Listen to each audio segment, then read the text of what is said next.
Lieutenant governor Manoj Sinha से उम्मीद और तवक्का जम्मू कश्मीर के आम नौजवानों की ये थी कि सब इंस्पेक्टर एस्पिरेंट्स, वो तमाम बच्चे जो सब इंस्पेक्टर के इम्तिहान के लिए तैयारी कर रहे हैं, उन्हें उम्मीद ये थी कि जिस दिन ट्वीट आया उसके अगले दिन या उससे 2-3 दिन के बाद जो है सरकार की तरफ से एक ऑर्डर इशू होगा और सब इंस्पेक्टर रिक्रूटमेंट में जो 2 साल की रिलैक्सेशन दी गई है, वो 2 साल की रिलैक्सेशन जो है ऑफिशियली दे दी जाएगी और बच्चे फॉर्म भी भर पाएंगे। आज 1 दिसंबर है, 9 दिन बाकी हैं। 10 दिसंबर को वो पोर्टल क्लोज होगा जिस पोर्टल पर ये फॉर्म भरे जाने हैं, लेकिन अभी भी होम डिपार्टमेंट क्यों नहीं फाइनलाइज कर पा रहा उस 2 साल की एज रिलैक्सेशन को, कोई पता नहीं।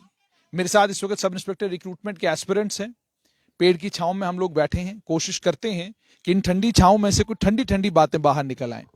मेरे साथ सबसे पहले गौरव हैं। गौरव, मुझे ये बताइएगा कि जिस दिन गवर्नर साहब ने ट्वीट किया, तवक्का तो ये थी अगले दिन जो है ऑर्डर आ जाएगा, लेकिन अब लगभग 10 से 12 दिन होने लगे, अभी तक ऑर्डर इशू नहीं।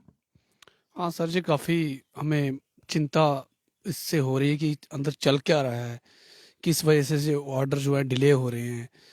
हमारा आपको सच बताएं तो आज हम यूनिवर्सिटी में बैठे हैं लेकिन हम अंदर जाके पढ़ नहीं पा रहे। रीज़न कि हमें समझ में नहीं आ रहा कि सच में क्या हमारे लिए कुछ होने वाला है या नहीं होगा।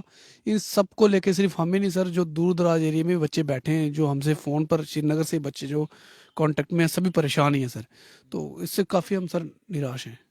मतलब दूसरा ये कि आप लोग तो सिर्फ मुझे लगता है सब इंस्पेक्टर के लिए ही तैयारी नहीं कर रहे हैं, और भी बहुत सारे इम्तिहानों के लिए बच्चे तैयारी कर रहे हैं।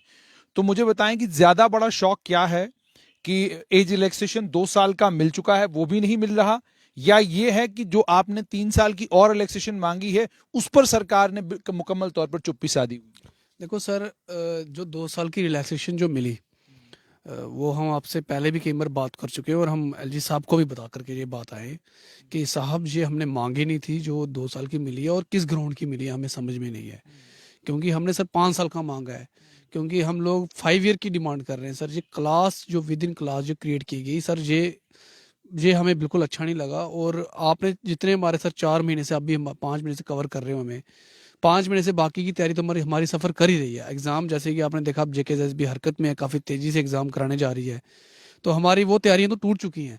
लेकिन फिर भी अगर एलजी साहब कुछ हमारे लिए अच्छा 1 या 2 दिन में कुछ हमारे लिए 5 ईयर का वन टाइम एज रिलैक्सेशन ले आते हैं और जल्दी प्रोसेस शुरू होता है, तो सर हम कम से कम अंदर बैठ के उन एग्ज़ाम्स की तैयारी तो करेंगे, साथ में जेकेपीएसआई की तैयारी भी करेंगे। लेकिन कैसे देखते हैं जम्मू कश्मीर के इस सिस्टम को, जिस सिस्टम में आखिरी लम्हे तक कानून की रूल्स की क्लैरिटी नहीं होती, क्योंकि ये रूल्स में ही बदलाव लाना है और अभी तक रूल्स में क्लैरिटी नहीं है, और आखिरी दिन तक आप लोग लड़ते रहते हैं, इसको कैसे देखते हैं?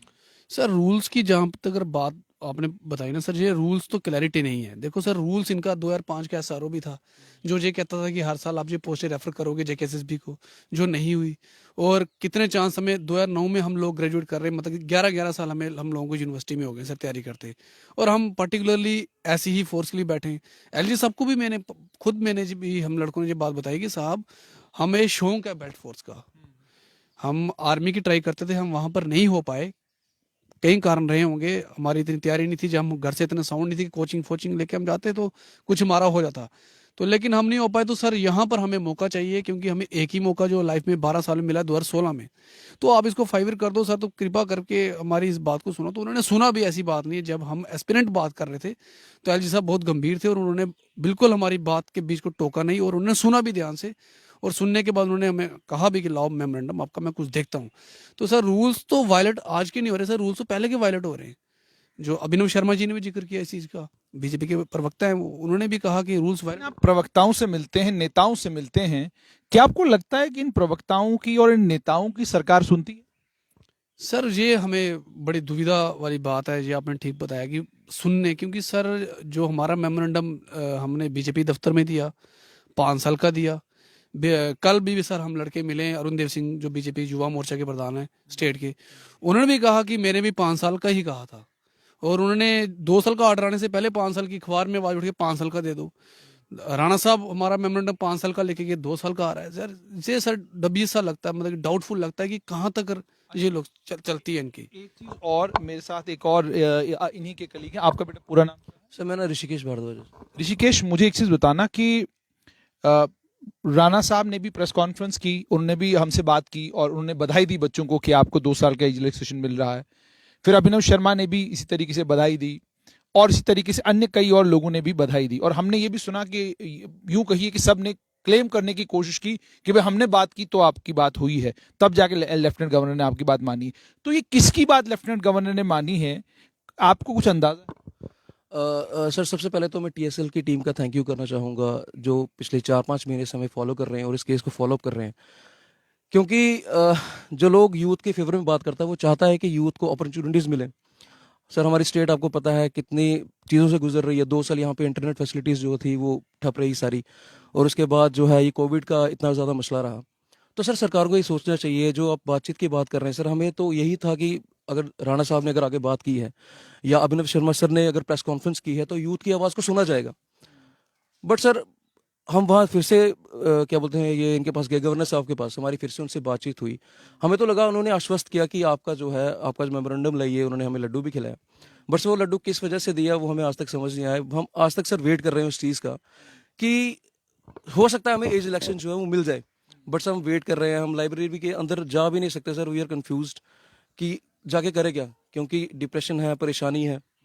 सर आप देखिए मेरा कितना बैड लक है, मेरी डेट ऑफ बर्थ जो है 31 दिसंबर 1990 है और 1/1/1991 से जो है वो ले रहे हैं। तो सर एक दिन का आप खुद सोचिए कि मेरे दिमाग पे क्या असर होगा। और जितने भी एस्पिरेंट्स यहाँ बैठे हैं, कोई 2 महीने से, कोई 3 महीने से, कोई 5 महीने से, तो sir this is not our fault.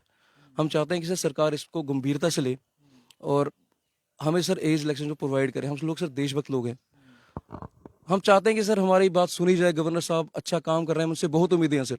उन्होंने जितने भी आज तक फैसले लिए वो सभी जो है यूथ की फेवर में लिए हैं, और हम आगे भी सर यही चाहेंगे कि वो जो भी फैसला लेंगे वो सबको सोच समझ कर लेंगे, और हमारा जो है सर कुछ ना कुछ तो होगा ही। जैसे आप कह रहे हैं हमारा कुछ न कुछ होगा, आपसे ये बात भी समझना चाहूंगा कि सरकार ये कह रही है कि भाई हम आम नौजवान की बात सुनते हैं, आम जनमानस की बात सुनते हैं। क्या आपको लगता है कि आम जनमानस की बात लेफ्टिनेंट गवर्नर के दफ्तर तक पहुंच रही है? क्योंकि अगर पहुंच रही होती तो अब तो लगभग आपको सड़कों के ऊपर ही 5 महीने होने लगे हैं।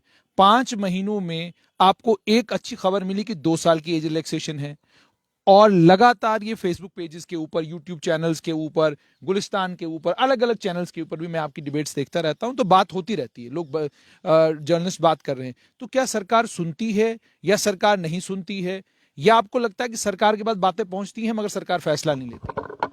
सर ऐसा नहीं है, हम ये नहीं कह रहे हैं कि हमारी बात वहां तक पहुंची नहीं। कई सारे लीडर्स ने हमारी बात सुनी भी, हमें अच्छे से एंटरटेन किया, हमारी हर बात का जवाब दिया, हमें टाइम दिया। बट सर आगे उन्होंने किस तरह से हमें रिप्रेजेंट किया, अगर वो पर्टिकुलर हमारा इशू लेके अगर गए होते गवर्नर साहब के पास, तो हमें उम्मीद थी कि गवर्नर साहब जरूर इस पर कुछ ना कुछ सोचते।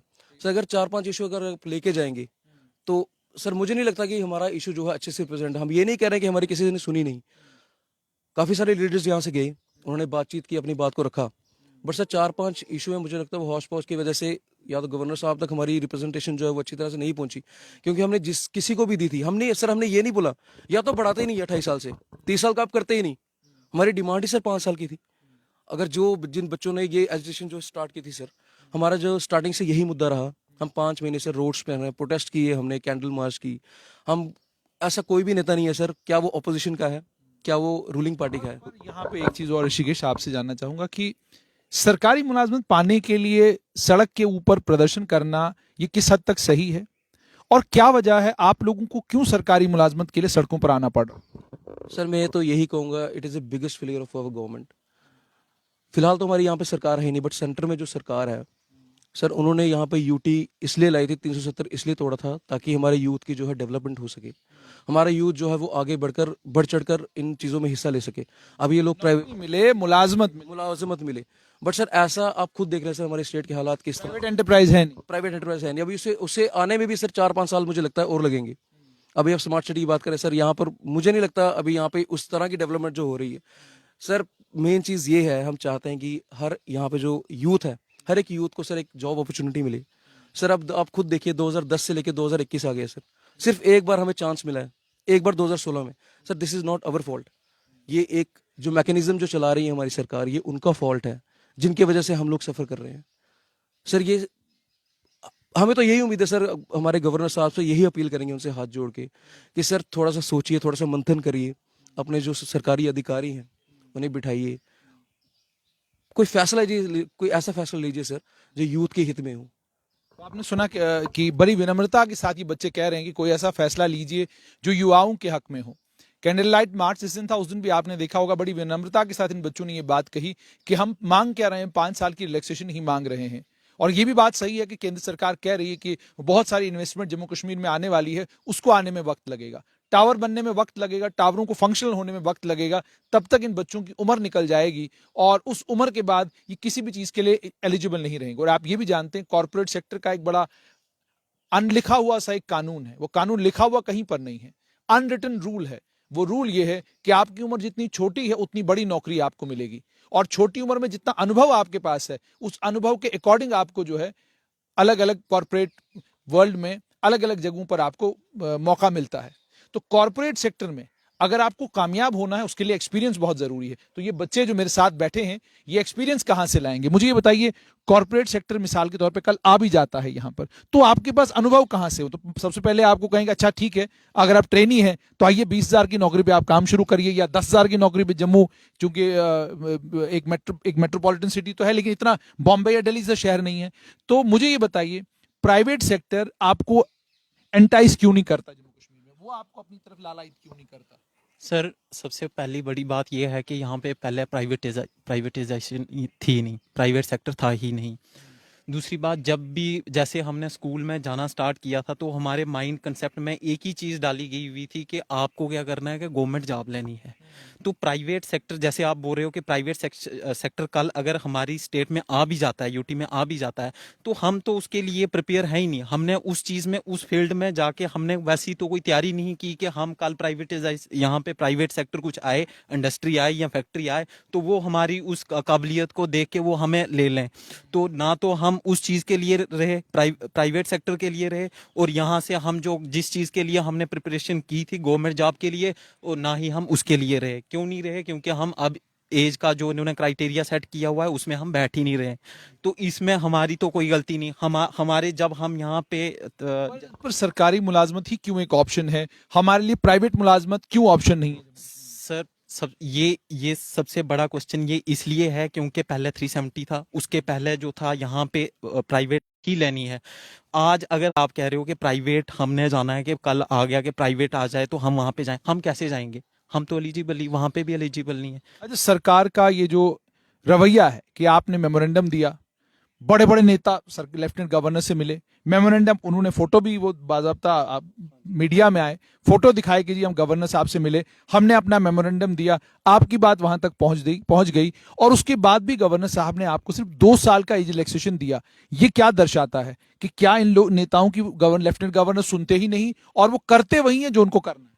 सर ये तो हम खोल के नहीं बता सकते कि ये इनकी सुनते हैं या इन्होंने जो हमने इनको लगता क्या अब जो इन्होंने मेमोरेंडम दिया वो आगे वैसा पहुंचाया कि नहीं पहुंचाया? अगर पहुंचाया होता तो शायद 5 साल होती। अगर उन्होंने वो सही जो हमने 5 साल का अगर मांगा था तो वो 2 साल का किस बेस पे दिया? और क्या ये क्या दर्शाता है? मेरे साथ एक और साथी हैं, आइए इनसे बात करते हैं। आपका पूरा नाम? मेरा नाम साकेत सिंह राठौर है। साकेत, मुझे एक चीज बताना कि ये क्या दर्शाता है कि नेता चले जाते हैं लेफ्टिनेंट गवर्नर के पास, लेफ्टिनेंट गवर्नर से कहते हैं एज रिलैक्सेशन दीजिए, वो देते हैं 2 साल की, वो आपको खिलाते हैं लड्डू, कहते हैं भाई मुबारक हो आपको 2 साल का एज रिलैक्सेशन मिल गया। ये जो एटीट्यूड है नेताओं का कि भाई 2 साल का मिल गया, ये ले लो, खुश हो जाओ, ये क्या दर्शाता है? कितने गंभीर हैं नेता आपकी अनएम्प्लॉयमेंट को लेकर, कितने गंभीर है नेता आपके रिक्रूटमेंट को लेकर, कितने गंभीर है नेता इस बात पर कि अगर 5 साल का इलेक्शन नहीं मिलता है तो एक बहुत बड़ा चंक बच्चों का जो है वो इस रिक्रूटमेंट से बाहर हो जाएगा। भैया, सबसे पहले आपको पता है यहाँ पे अभी आपने हाल ही के न्यूज़पेपर्स में भी देखा होगा, सबसे ज़्यादा हाईएस्ट अनएम्प्लॉयमेंट रेट है J&K यूटी का। अब सबसे पहले अभी जब ये पोस्ट वगैरह आई, उससे पहले ये 2016 में आई, फिर 2009 और 10 के सेशन में आई। तब मिनिमम इन्होंने, मतलब मैक्सिमम जो एज रखी थी तब 28 ईयर्स रखी थी। या तो आप लोग उस चीज़ को बढ़ाओ नहीं, अगर आप बढ़ा रहे हो तो आपको अगर मेमोरेंडम सबमिट करवाते हैं फॉर रिलैक्सेशन ऑफ 5 ईयर्स तो आप उसको देते हो 2 ईयर्स। तो जो स्टूडेंट्स की डिमांड है वो तो आपने फुलफिल की ही नहीं ना, वो तो आपने एक जस्ट उनको लॉलीपॉप दे करके साइड कर दिया। और जो नेता ये चीज करते हैं कि मतलब हाँ भाई आपका मेमोरेंडम हमने सबमिट करवाया, 5 की जगह के हमने 2 का आपको दिलवाया बेनिफिट, तो वो एक जस्ट मतलब क्या है कि उनका थोड़ा अटेंशन थोड़ा सा सीख करने के लिए उसमें कितने बच्चे फॉल हुए जिनकी एज मतलब अब जैसे एक मेरा भाई उसका 1 दिन से रहता है, अब वो उसमें नहीं फॉल कर रहा, तो उसका तो वो चीज़ तो चली गई ना। जब मिनिमम जो हमने सारे स्टूडेंट्स का सारा सबका फिगर आउट करके देखा था, वैसे भी यहाँ पे जॉब्स इतनी निकलती नहीं थी पहले, तो वो जो मिनिमम हमने रखा था वो इसलिए रखा था कि 5 इयर्स की एज रिलैक्सेशन होनी चाहिए, ताकि बाकी जो भी उस मतलब एज रिलैक्सेशन में फॉल करते हैं वो भी ये पेपर दे सके। अब हर किसी का है कि मतलब यार सब इंस्पेक्टर की जॉब करने, किसी ने बेल्ट फोर्स में जाना है, तो सब लोग ये चीज़ चाहते थे। और अभी गवर्नर रूल में अगर ये चीज़ इतनी जल्दी इजिली नहीं हो पा रही, तो ये फिर इस यूटी की बदकिस्मती है। अगर यूटी में मतलब गवर्नर रूल होते भी एडमिनिस्ट्रेशन वर्क इतनी जल्दी नहीं होंगे, तो फिर हम जब ये सरकारें आएंगी अपनी उसमें, तो फिर तो हम कुछ एक्सपेक्ट ही नहीं कर सकते उनसे। और ऐसा नहीं है कि सरकार अगर यहाँ पे जम्मू कश्मीर की आपकी अपनी लोकतांत्रिक सरकार होती तो आप हो हल्ला करके हंगामा करके, और अलग अलग जो नेता हैं, युवा नेता खासकर जो यूनिवर्सिटी में हैं, वो अलग अलग राजनीतिक दलों से जुड़े हुए हैं, तो क्या आपको नहीं लगता कि एक लोकतांत्रिक सरकार में अपनी बात मनवाना आसान है और लेफ्टिनेंट गवर्नर के शासन में अपनी बात मनवाना थोड़ा मुश्किल है? भैया वो डिपेंड करता है, जिसने माननी है वो लोकतांत्रिक में भी मानता है और जिसने नहीं माननी वो लोकतांत्रिक में भी नहीं मानेगा। वो डिपेंड करता है उस बंदे पे कि वो जो ग्राउंड के साथ कितना जुड़ा हुआ है और वो कैसे लोगों की भावनाओं को कैसे समझता है। इन्हें ग्राउंड की क्या जरूरत है? लेफ्टिनेंट गवर्नर साहब तो उत्तर प्रदेश के हैं, और बाकी बाबू लोग भी अगर देखेंगे मैक्सिमम लोग दिल्ली, महाराष्ट्र, यूपी और बिहार के लोग हैं, तो उन्हें अभी चुनाव तो लड़ना। अभी आगे इलेक्शंस होने हैं, तो सरकारों को ये चीज़ें भी सोचनी चाहिए कि बच्चे जो डिमांड कर रहे हैं वो फुलफिल की जाए, ताकि वोटिंग भी आगे होने वाली है। और वोट के समय में आपको इन चीजों का ख्याल क्यों नहीं रहता? वोट के समय में तो मुद्दे ही अलग हो जाते हैं, वहां रिक्रूटमेंट का मुद्दा नहीं होगा, वहां अनएम्प्लॉयमेंट मुद्दा नहीं होगा, मुद्दे ही अभी से तो शुरू हो गया काम। आर्टिकल 370 को वापस लाएंगे, दूसरी पार्टी कह रही है लाने नहीं देंगे। ऐसा है कि जो अनएम्प्लॉयड रहेगा उसे ज़रूर याद रहेगा कि मैंने किसको वोट करना है, किसको नहीं करना, और वो ये चीज़ भूलेगा नहीं, क्योंकि किसी की ज़िंदगी दांव पे लगी होती है।